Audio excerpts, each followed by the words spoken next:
Welcome back to the deep dive, where we deep dive into some really cool stuff. Today, we're going to take a deep dive into the world of behavior change techniques, or BCTs. That's right, BCTs. You might be surprised to hear just how much these techniques influence our daily lives. Oh, absolutely. From the apps that we have on our phones to public health campaigns we see, they're everywhere. Essentially, BCTs are like the building blocks of any intervention that's designed to change our behavior. Okay, so these are like the nudges that encourage us to exercise more or eat healthier, maybe even quit smoking. I have a stack of research articles right here. I am curious to unpack how these BCTs actually work. How effective are they? And maybe even uncover some sneaky ways that they are influencing us without us realizing. Yeah, that's going to be fascinating. But before we get too far ahead of ourselves, let's start with a nice clear definition. A behavior change technique is any observable, replicable component of an intervention that is specifically designed to change behavior. Okay, that makes sense. So it's not just about giving people information, it's about those specific actions and strategies that actually prompt change. Exactly. And there's actually a whole taxonomy dedicated to classifying these techniques. It's called the BCT Taxonomy V1, and it identifies 93 distinct techniques. 93, that's a lot. So is it like a giant toolbox where you just pick and choose the right BCT depending on what behavior you're trying to change? It is. And these 93 techniques are grouped into 16 broader categories. Some examples of that are goals and planning, feedback and monitoring, and even social support. Okay, so I'm starting to get the picture. But how do we know if these techniques actually work? What does the research say about their effectiveness?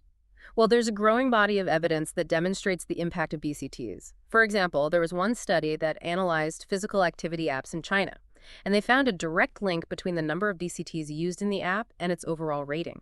Apps that incorporated more BCTs received higher user ratings. This suggests that they were more effective at engaging users and promoting physical activity. That is interesting. So just packing an app with more BCTs makes it better.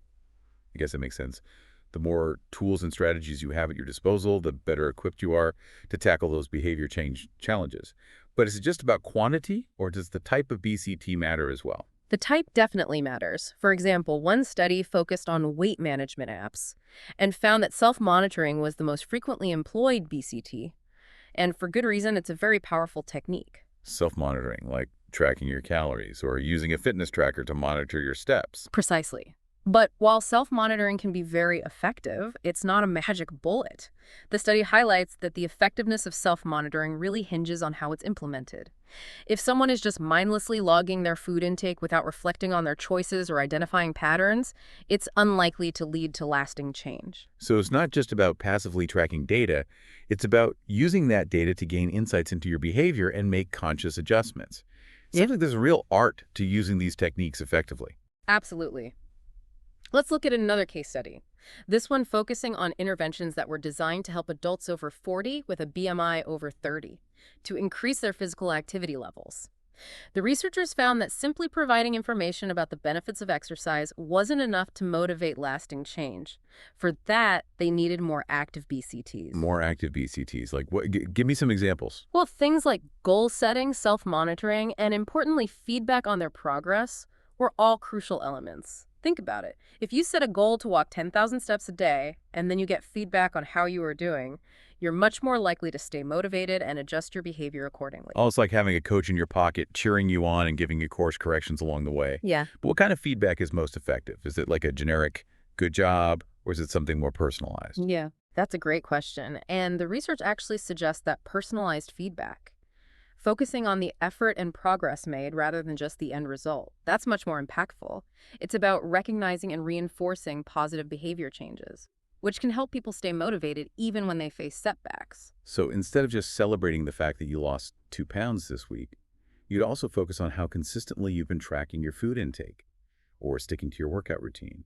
It's about celebrating the small wins and acknowledging the effort involved. You got it. And that kind of positive reinforcement can be incredibly motivating and can help people stay engaged in the process of change even when it's challenging. Okay, this is fascinating. So far we focused on BCTs that are used in things like fitness and weight loss apps. But what about more sensitive issues, like self-harm? Can BCTs be helpful in those situations? They can, and it's incredibly important that apps that are designed to address self-harm are grounded in solid behavioral science.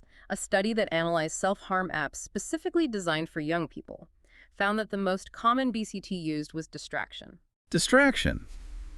That seems a little counterintuitive. Wouldn't you want to address the root of the problem rather than just distracting someone from it? It might seem that way, but distraction can be very effective in disrupting negative thought patterns and breaking that cycle of harmful behaviors. By engaging in a different activity, you can actually interrupt those intense urges and give yourself a chance to calm down and make healthier choices. So it's like hitting the pause button on those overwhelming urges, giving you a moment to breathe and regain control. Exactly. And by replacing self-harm with healthier coping mechanisms, you start to rewire your brain and develop more positive habits over time. This is all incredibly insightful. It seems like BCTs hold immense potential for promoting positive change across a wide range of behaviors. But are they being widely implemented in interventions? Are we fully tapping into their power? That's a crucial question. While awareness of BCTs is growing, there's still a long way to go. Many interventions still rely heavily on simply providing information, neglecting the power of these more active and engaging techniques. So there's a disconnect between what the research shows is effective and what's actually being put into practice. One study on interventions designed to reduce sugary drink consumption found that despite incorporating some BCTs, these interventions often had limited success, particularly in disadvantaged groups. That's a crucial point, and it highlights that context matters. What works for one group might not work for another. And it's essential to tailor interventions to specific populations and their unique circumstances. So there's no one-size-fits-all approach. We need to be more strategic, more personalized, and more aware of the complexities of human behavior when we're designing interventions. This is all pretty mind-blowing. I'm starting to see BCTs everywhere. Are these techniques just lurking in our everyday lives, influencing us in subtle ways, without us even realizing it? That's a great question, and it's definitely something to consider. Think about the apps that you use, the advertisements you see, even the way your friends and family motivate you. Are those nudges and influences using BCTs? It's very possible. Maybe those personalized ads that seem to know exactly what you're thinking aren't just creepy coincidences. Whoa, that's a bit unsettling, but also fascinating. I'm starting to see BCTs everywhere now. It's like they're operating behind the scenes, shaping our choices and behaviors. Okay, I think we need to take a deeper dive into this. Let's explore some real-world examples of how BCTs are being used and discuss the potential impact they could have in the future. I'm ready. We can also delve into some of the ethical considerations surrounding the use of BCTs and areas where further research is needed. Stay with us. Welcome back to the deep dive. Before the break, we were talking about BCTs and how they might be influencing us in ways that we don't even realize. So let's dig into some real-world examples of BCTs in action, just to kind of illustrate this point. Yeah, I'm ready to have my mind blown. Give me some examples of how these sneaky BCTs are at work. All right. Imagine you're scrolling through social media, and you come across an ad for a fitness tracker that claims it can, help you achieve your fitness goals. The ad highlights things like step tracking, personalized workout plans, even virtual badges that you can earn for hitting certain milestones. Okay, I've seen those ads, and I have to admit, they can be pretty tempting. Is that a BCT in action? It likely is. That ad is probably using several BCTs. The step tracking and workout plans tap into self-monitoring, which we talked about earlier. It allows you to see your progress. And then the virtual badges are a form of reward, so it gives you something extra to work towards. They're kind of gamifying fitness, making it more fun and engaging. I never thought about it that way. Exactly. And by framing it in terms of achieving your goals, the ad is also using the BCT of framing or reframing to make those healthy behaviors more appealing. Oh, clever. Yeah. But I guess it's effective. What about examples that are outside the world of apps and advertising? Do BCTs show up in our everyday interactions? They absolutely do. Let's say you're trying to quit smoking, and your friend who successfully quit offers encouragement, shares tips that work for them, and checks in with you regularly. Oh, that's a true friend. It is. And without realizing it, they're doing BCTs to support your behavior change. Their encouragement is a form of social support. Their tips are instruction on how to perform the behavior. And their check-ins act as prompts or cues to help you stay on track. Wow, I'm starting to realize that we really underestimate the power of those everyday interactions. We do. And these seemingly small but consistent nudges can have a significant impact over time. Okay, I'm convinced BCTs are powerful tools. But are there any downsides or limitations that we should be aware of? That's an important question. While BCTs can be very effective, it's crucial to acknowledge the potential challenges. One concern is the potential for misuse or manipulation. Ooh, that's a bit concerning. How could BCTs be misused? Well, imagine a company using BCTs to design an app that's intentionally addictive. to keep you hooked, even if it's not in your best interest. Yeah, that's a scary thought. So ethical considerations are crucial when we are developing and implementing BCTs. Absolutely. It's essential to use BCTs responsibly and ethically. The focus should always be on promoting well-being and empowering individuals to make healthy choices. So transparency is key. People should be aware of how these techniques are being used and why. Exactly. Another challenge is that BCTs are not a one-size-fits-all solution. What works for one person might not work for another. Effectiveness can depend on individual preferences, context, even cultural factors. Right, we talked about that earlier with the sugary drink study. Different groups may respond differently to the same BCTs. Right. And this leads us to another important point: the need for ongoing research. We need a deeper understanding of which BCTs are most effective for different behaviors, populations, and settings.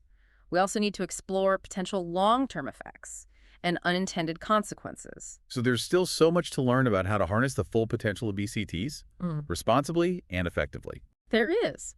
But despite these challenges, I am optimistic about the future of BCTs. As our understanding of human behavior grows, so will our ability to develop and implement these techniques in ways that are both effective and ethical. That's encouraging.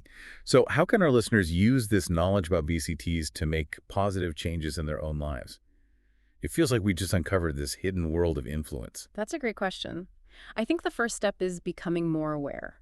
Pay attention to the ways that you are being influenced, both consciously and unconsciously. Notice the BCTs that are being used in apps, in advertising, even in your own social interactions. Become a BCT detective. Precisely. Once you're more aware, you can start experimenting. Think about the changes that you'd like to make and try incorporating different BCTs into your own strategies. So for example, if I want to be more physically active, I could set specific goals, track my progress, reward myself for hitting milestones, and maybe ask a friend to join me for support. Exactly. You're creating your own personalized behavior change toolkit, drawing from those most effective techniques. That's empowering.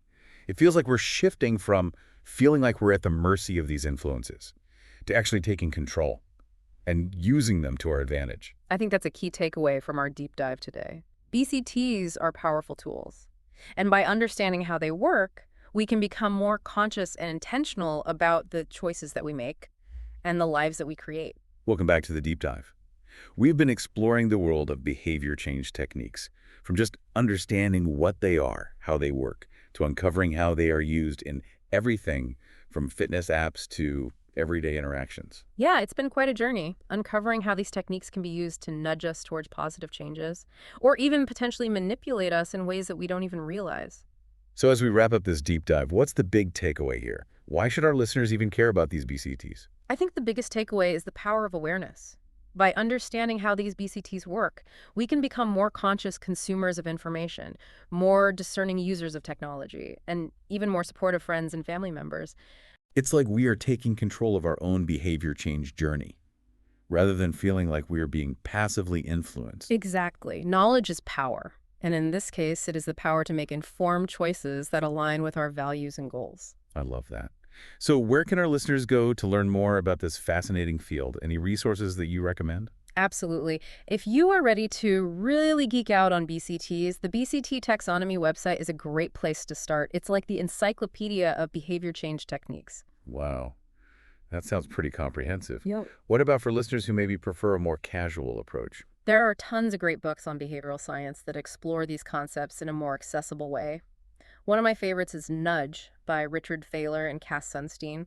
It delves into the psychology of choice and how subtle nudges can influence our decisions. I've heard great things about that one. Anything else that you recommend? Thinking Fast and Slow by Daniel Kahneman is another classic. It explores the two systems of thinking that govern our brains and how those systems influence our judgments and behaviors. Those are fantastic recommendations. We will be sure to link to those resources in our show notes so listeners can easily find them. Yeah, and I encourage everyone to keep exploring. The more we understand about the science of behavior change, the more equipped we will be to make positive changes in our own lives and in the world around us. Beautifully said. Well, on that note, we are going to wrap up our deep dive into the fascinating world of behavior change techniques. Thanks for joining us on this journey. We hope you surfaced with some new insights and a renewed sense of curiosity about the power of behavior change. Until next time, keep diving deep, my friends. And remember, knowledge is power.